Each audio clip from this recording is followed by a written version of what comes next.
Eu penso que todo cristão devia deixar um testamento espiritual relatando aquilo que ele viveu durante a sua vida na caminhada com Jesus Cristo, na caminhada neste mundo onde as pessoas carecem de testemunho, mais de testemunho do que de pregações. Aliás, todas as pregações, sejam elas religiosas, políticas, todos os discursos que nós vemos até hoje, têm cansado. As pessoas não acreditam mais em palavras. As pessoas estão cansadas de ouvir falar do mundo, ouvir falar de filosofia, de teologia. Eu vejo na minha experiência como pastor e padre as dificuldades que as pessoas têm de entender muitas vezes os discursos e os sermões teológicos, que muitas vezes são cansativos e atualmente são discursos vazios de pessoas que pregam, mas não testificam, para quem ouve aquilo que prega. Eu penso que antes da gente falar de Deus, a gente precisa falar com Deus. Antes da gente pretender ser presença de Deus na face dessa terra, a gente precisa estar com Deus diariamente. E a experiência me diz claramente nesses últimos tempos que não adianta nada termos uma vida cheia de imagem de Deus se a gente não tiver uma vida com Ele mesmo, diariamente, na oração, no tempo que nós precisamos dedicar a Ele, permitir que Ele trate de nós com a sua presença de forma individual, pessoal, porque nesse mundo nós somos um indivíduo pessoal, criado à imagem e semelhança dEle, e somos sozinhos neste mundo e somos únicos neste mundo. Não existe, nunca vai existir alguém como eu, alguém como Jonathan, alguém como Felipe, alguém como José, Maria, João. Nós somos únicos neste mundo. Desde a criação até aqui, Deus nunca repetiu um ser humano, uma criatura que Ele criou igualzinha a outra. Somos diferentes em tudo. E com isso nós devemos aprender a viver de forma única também neste mundo. E o que eu percebo hoje, que o mundo atravessa por crises profundas. E quando eu falo mundo, eu falo nós mesmos, Eu, você.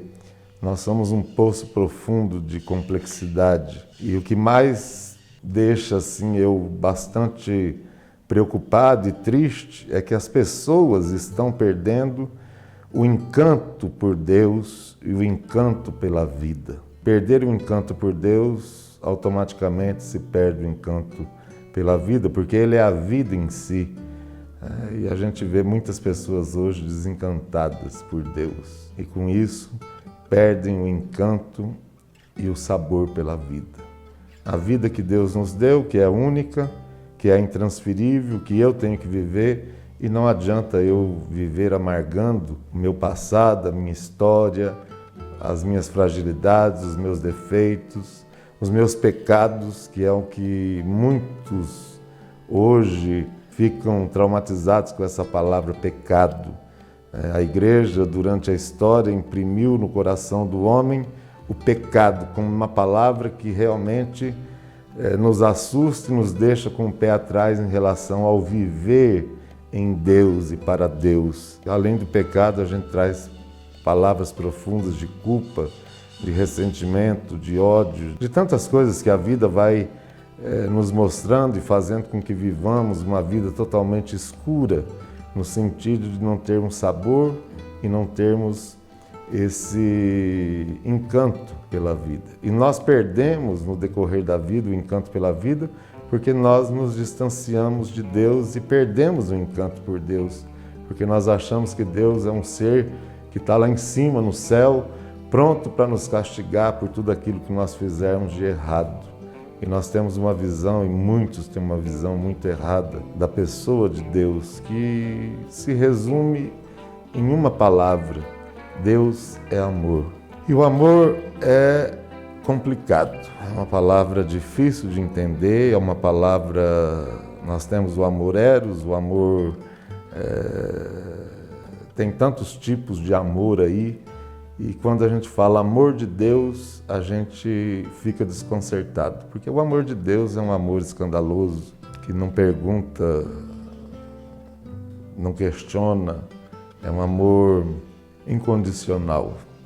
E o que eu vejo hoje nas igrejas cristãs é a falta de vivência desse amor incondicional. Nós, muitas vezes, como religiosos, preferimos pregar um amor condicional, um amor que se condiciona a coisas ridículas e que muitas vezes nós, como seres humanos sozinhos, não conseguimos viver. E com isso deixamos de ter o encanto pelo Deus da vida e o Deus amor. É muito complicado quando a gente começa a conversar com algum religioso, muito religioso, legalista, e a gente tenta abordar a questão do Deus é amor. E as pessoas vêm logo em defesa. Não, mas Deus é justiça também. Olha, se Deus fosse agir com justiça com cada um de nós, nós não estaríamos mais nesse mundo. E talvez no inferno, porque a visão que muitas pessoas têm de Deus é essa, né? Justiça. Olho por olho, dente por dente. Tem pessoas que ainda continuam no Antigo Testamento. E Jesus Cristo vem desvendar e vem tirar da mentalidade religiosa, farisaica, judaica, essa visão do Deus que só pune. E Jesus Cristo vem dizer, olha, eu como ser humano, como Deus, venho anunciar um Deus amor, um Deus Pai. E é interessante quando nós vamos refletir nas simples mensagens de Jesus Cristo, nós vemos Jesus mostrar um Deus que, para a nossa cabeça religiosa hoje, é impossível de existir. Nós preferimos o Deus da legalidade, da lei nua e crua. Isso tudo porque nós, pessoalmente, temos muita dificuldade em viver o amor, entender o amor e praticar o amor, que de fato existe e precisa ser vivido. E a partir do momento que nós experimentamos o amor de Deus de forma simples, objetiva e real, nós podemos então passar para as outras pessoas esse Deus que promove a vida, que acolhe, que transforma, que liberta, que faz feliz. Por muito tempo a gente ouviu e ouve até hoje discursos de que Deus não quer a nossa felicidade, de que aqui no mundo nós estamos aqui para sofrer. Nós até usamos algumas palavras de Jesus fora de contexto, né? Olha, no mundo tereis aflições, vocês têm mais que se dar mal, vocês têm mais que sofrer. A teologia do sofrimento é uma teologia perniciosa e que faz a gente se distanciar do Deus que ampara, do Deus que sofre conosco, do Deus que chora conosco, do Deus que caminha conosco. E o caminhar de Deus com cada um de nós nas dificuldades naturais que nós temos da vida, nos faz refletir num Deus que ama, um Deus que ama. E Ele não deve satisfação da forma como Ele ama. Tem muita gente que fala assim, olha, a nossa única regra de fé é a Bíblia. E eu fico pensando nessa palavra regra. Aos meus olhos, eu, por exemplo, vivi durante 15 anos da minha vida num regime de muitas regras, num convento franciscano. Então a gente tinha regra, a gente tinha muitas coisas que se a gente saísse dali, nós tínhamos punição. E eu não consigo ver a Bíblia como regra, eu consigo ver a Bíblia como um manual que está à nossa disposição para que vivamos um encontro pessoal indescritível com o Deus que se revela, que é a palavra de Deus, a Bíblia. Então quando a gente coloca regra, quando a gente coloca leis, quando a gente coloca condições, quando a gente coloca... Isso deixa de ser um alento para as nossas vidas. Isso nos deixa para nós uma impressão de que Deus é regra, de que Deus é condição, de que Deus nos coloca dentro de um manual próprio, né, de viver como marionetes nesse mundo. E como eu disse anteriormente, nós somos únicos, nós somos imagem de Deus. Nós não somos qualquer coisa colocada ou largada aqui neste mundo para que a gente pudesse viver de uma forma tão escravizante, tão triste, tão deprimente, tão angustiante. Quando a gente perde o encanto de Deus, nós perdemos a essência da vida, porque Deus, ele é a vida em si mesmo. E se nós somos a imagem dele, ele permanece em nós. E perder o encanto de Deus, trazendo uma imagem de um Deus que eu já relatei aqui, punidor, sarcástico, cruel, vingativo, nós perdemos a essência da vida. E por isso nós nos tornamos o que nós somos hoje. Pessoas pessimistas, tristes, pessoas que preferem viver no ostracismo, que gera egoísmo, que gera confusões mentais, confusões sociais, confusões de relacionamentos, confusões e conflitos em relação à vida. Quando nós perdemos o encanto por Deus, nós deixamos de existir na essência, naquilo que Deus nos criou. Nós deixamos de ser criaturas que têm a imagem do Deus da vida. E nos tornamos pessoas como nos tornamos hoje, como nós vemos hoje no mundo. Pessoas totalmente desencontradas, pessoas totalmente perdidas e pessoas totalmente em busca daquilo que só em Deus se encontra. Eu fico imaginando hoje, na minha experiência com gente, com pessoas que vivem marginalidade na pobreza, no abandono, que vivem à margem da sociedade. Quando eu vejo, por exemplo, as experiências que Deus tem me dado viver com pessoas que vivem na droga, no alcoolismo, no mundo totalmente... Eles estão buscando alguma coisa. Como outras pessoas que não vivem esse drama e essa desgraça social de abandono, de miséria, de drogas e de prostituição e de um monte de coisa, outras pessoas buscam no consumismo, no apego excessivo a coisas materiais, na ganância, na ostentação. Hoje o que nós vemos de pessoas ostentando, e tudo isso essas pessoas estão dizendo para o mundo: olha, eu estou buscando alguma coisa que eu não consegui ainda encontrar. E nós só nos encontraremos com Deus a partir do momento em que nós nos encontrarmos conosco mesmos, com cada um de nós.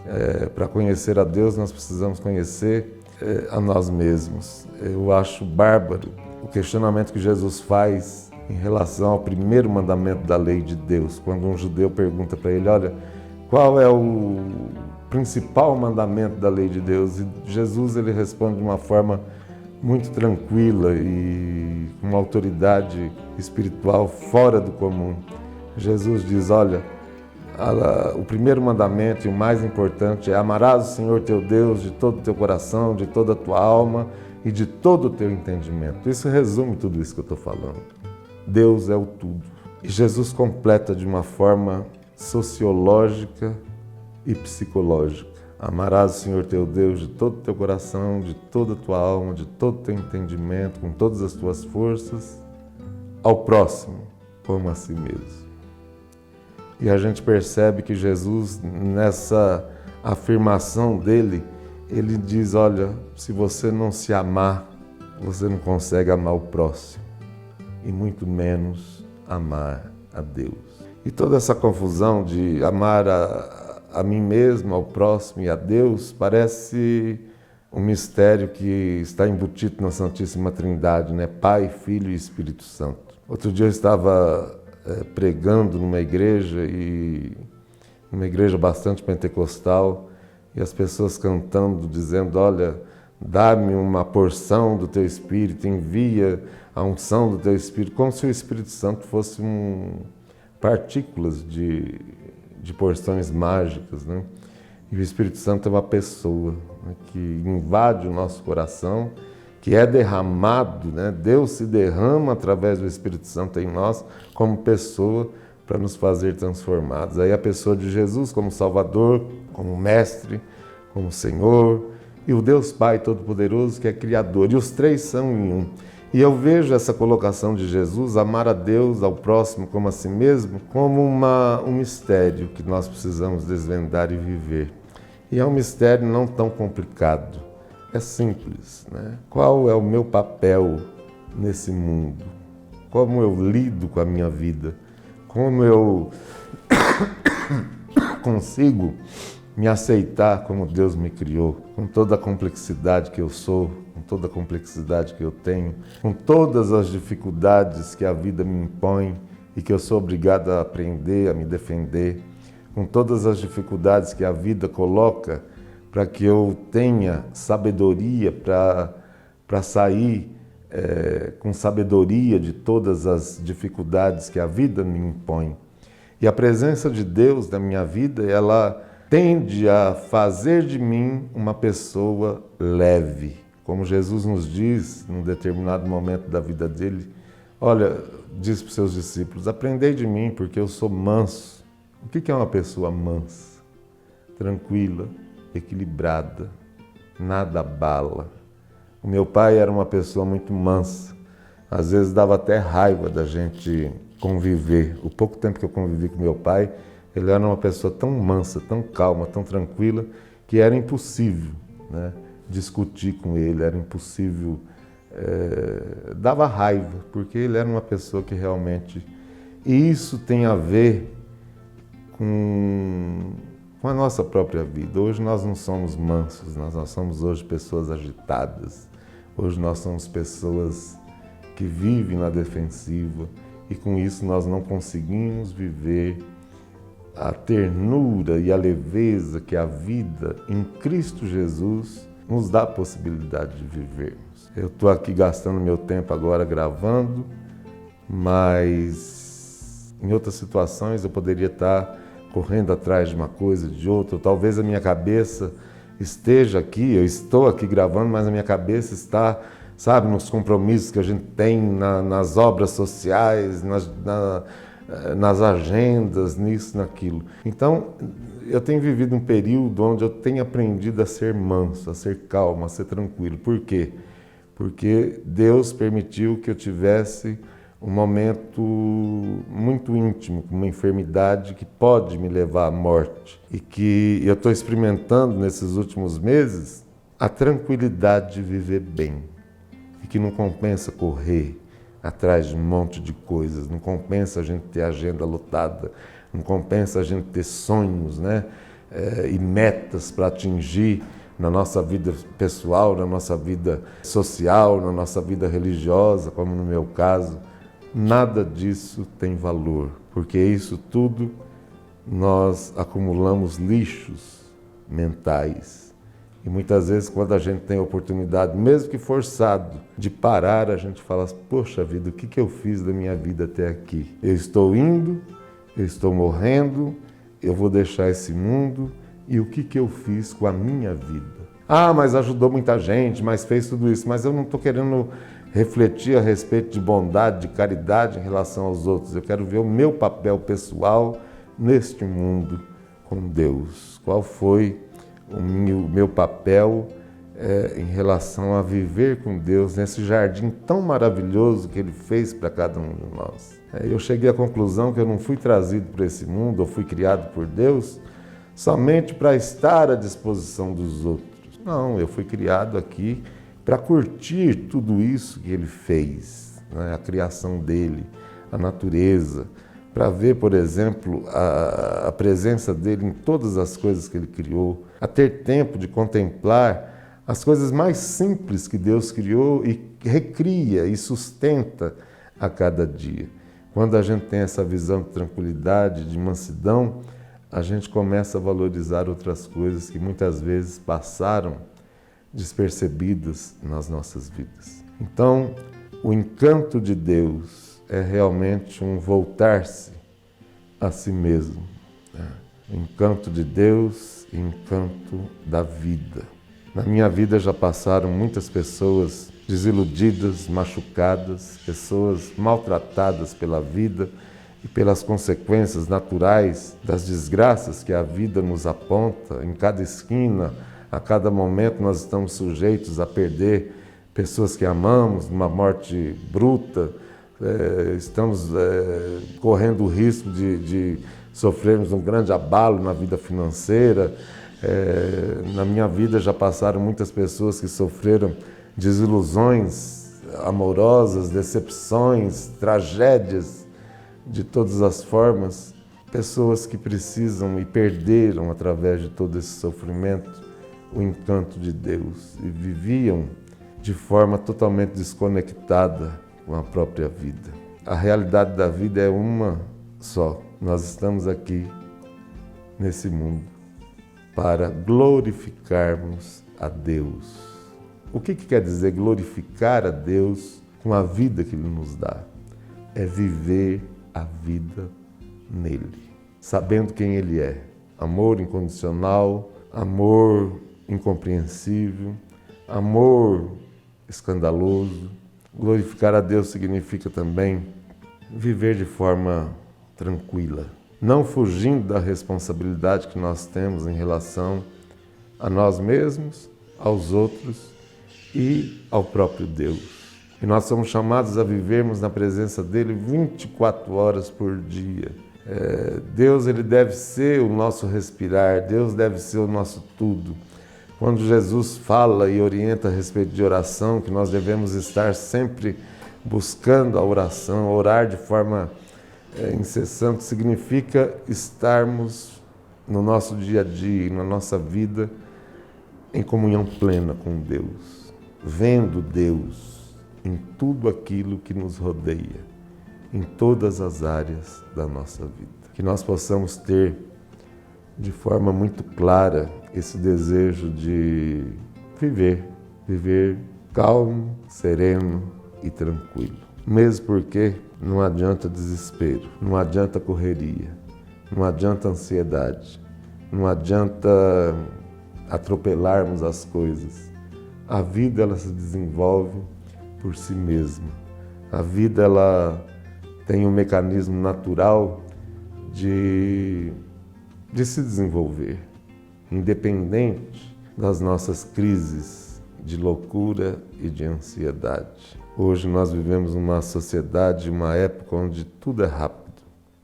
Ninguém mais lê, ninguém mais estuda, ninguém mais se relaciona, ninguém mais... É tudo rápido, é tudo numa telinha, né, como essa aqui que você está me vendo, a gente resolve a vida da gente, né? Se a gente quer saber sobre frases impactantes, a gente coloca no Google e a gente vê lá muitas frases, né, de filósofos importantes no mundo, e ali se resolve, e ali a gente até dá uma plagiada para colocar as nossas ideias.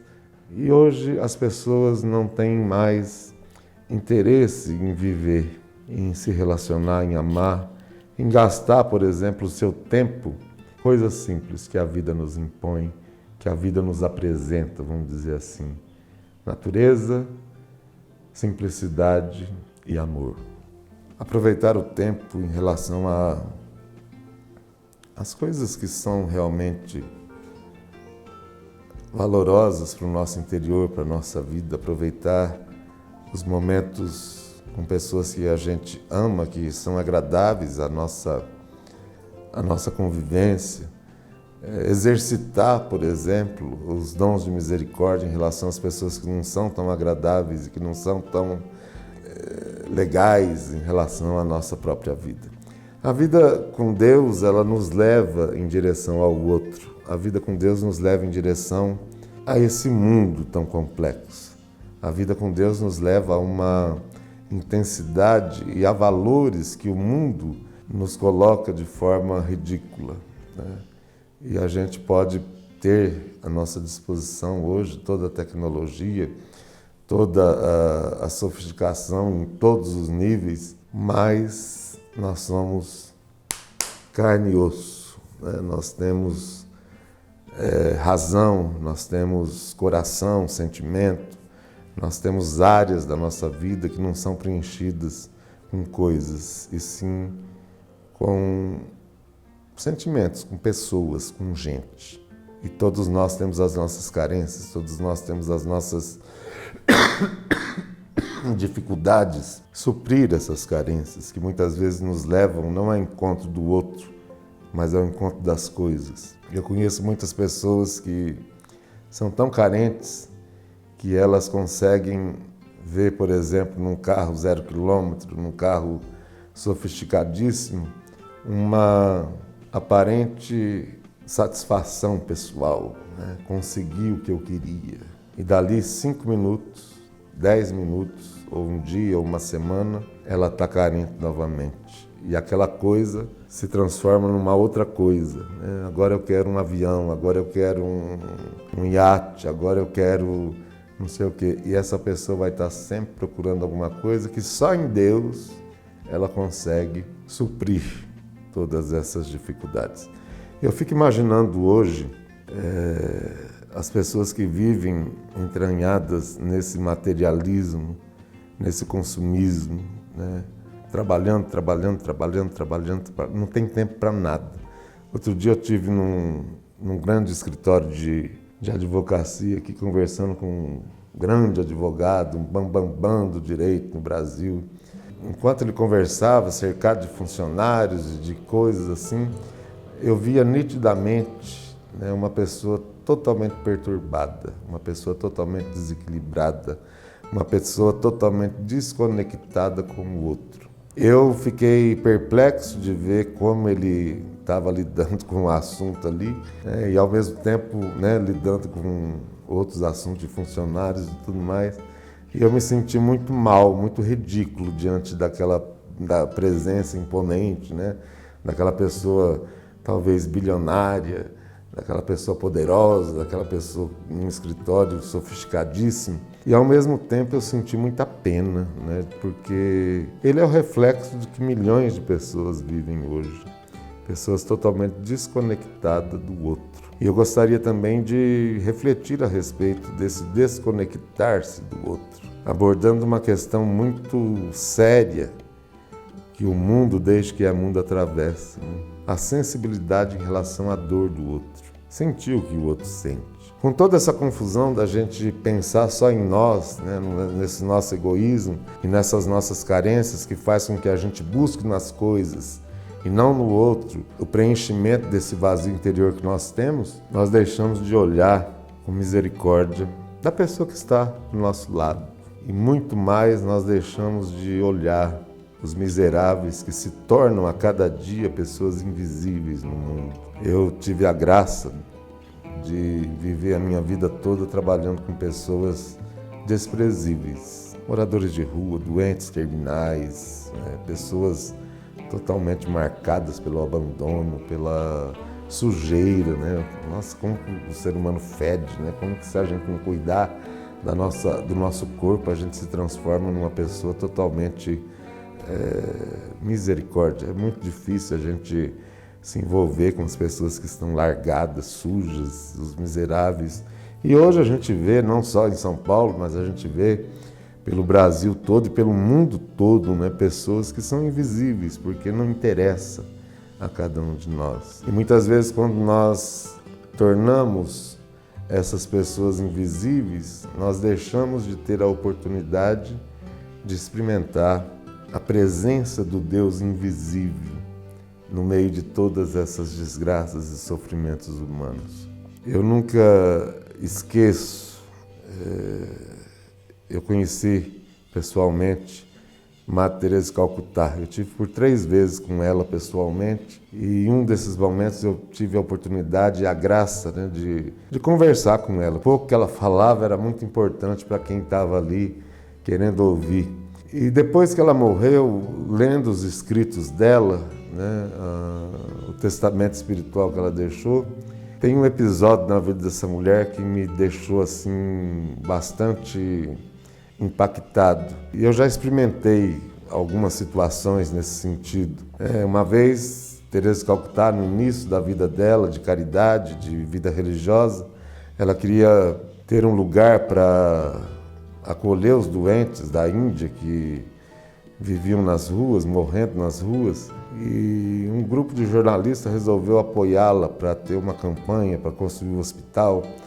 E essa campanha chegou nos Estados Unidos e o New York Times fez uma grande reportagem falando a respeito das necessidades e falando de Madre Teresa de Calcutá. Essa reportagem chegou na mão de um bilionário que resolveu bancar toda a estrutura que ela precisava de hospital. Mas a única coisa que ele queria era não ser conhecido, ele não queria aparecer. E construíram lá tudo, e um dia esse bilionário americano resolveu visitar Madre Teresa de Calcutá e as obras que ele tinha ajudado a construir. E quando ele chegou no hospital, que ele mesmo tinha ajudado a construir, ele perguntou para uma das irmãs de Teresa de Calcutá: onde é que está? Eu gostaria de ver Madre Teresa de Calcutá. E ela, de forma muito simples, disse: olha, ela está por aí, em algum leito. Pode ir, entra aí, procura ela que você vai encontrá-la. E esse homem começou a entrar e a ver toda a situação da humanidade doente, né? Leprosos e aquela situação toda. E de repente ele encontra Teresa de Calcutá num leito, curando as feridas de um leproso, lavando, limpando.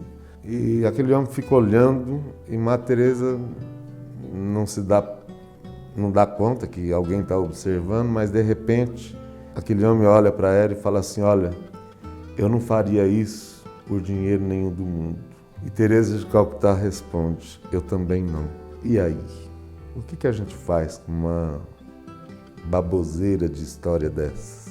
O amor de Deus, ele nos encaminha para o outro. O amor de Deus, ele faz com que construamos pontes em direção ao outro, principalmente em direção aos que mais necessitam.